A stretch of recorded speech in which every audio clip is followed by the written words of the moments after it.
we're talking about one of these great modern proponents of Hinduism, a spiritual giant that became visible in India about 150 years ago, a spiritual giant. And yet his uniqueness is his ordinariness. If you look at his image, nothing appears extraordinary. It appears so ordinary that he is in fact difficult to discern. People don't realize what he stands for and what power he comes with. Now see, every time I start, I try and present some of the unique features of this personality. He comes with this marvelous idea that religions are different pathways for exploring or discovering spirituality. Different religions and different movements within different religions are different ways of exploring a broad idea of spirituality that underpins this reality, exploring the depth of what is this all about. That is all it is. He recognizes, you see, in one life, he's able to, kind of experience spirituality using variety of different modes promoted in the Hindu tradition as well as in non-Hindu tradition. This has not happened in the history of mankind. It is highly unusual. Let me just give a glimpse of what this is all about. You see, when we experience spirituality, we can only do so using our human goggles. We cannot leave our goggles. We can never actually experience the absolute in absolute terms. We have to use some relative framework to relate to the absolute. That's the interface between us and spirituality or this idea of spirit. The interface is not absolute. It will show up in a very unique manner in the sense that every time a proponent of spirituality talks about God or saying, he may use different language, different vocabulary, different metaphor. This is not because he is mistaken. It's simply that this is the best framework he possesses in his particular period to present the idea of spirituality. So some would see burning bushes, some would talk to angels, some would say enlightenment, Buddha. Some would see gods and goddesses, all acceptable. These are different formats people use to relate to the absolute. Now we can never be sure that they are talking the same experience unless we find one individual who says, yes, I've used this variety of different modes of exploring spirituality. Say the Bhakti Marg of the Hindus, the Gnana Marg, the variety of Bhakti Marg.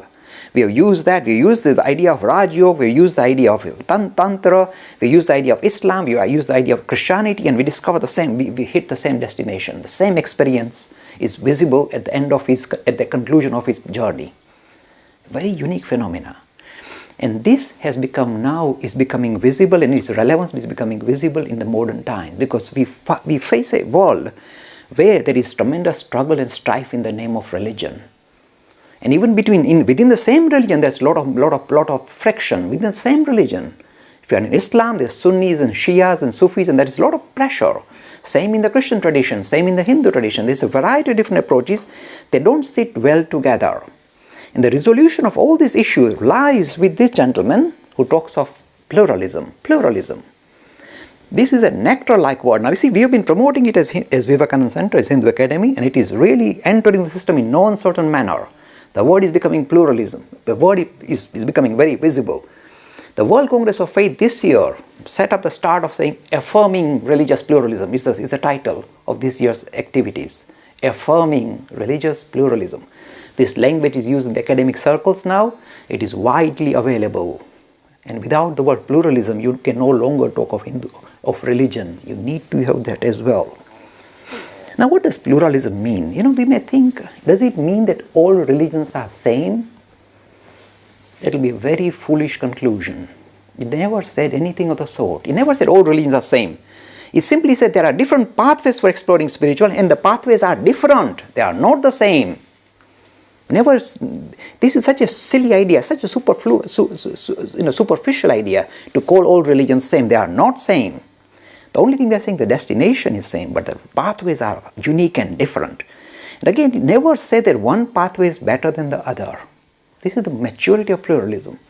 It recognizes the pathway that suits your own digestion is best for you. So it doesn't, some people say, but Dilip, when you talk pluralism, that means that you are giving permission for people to be converted from Hinduism into other religions. I say, I never did that.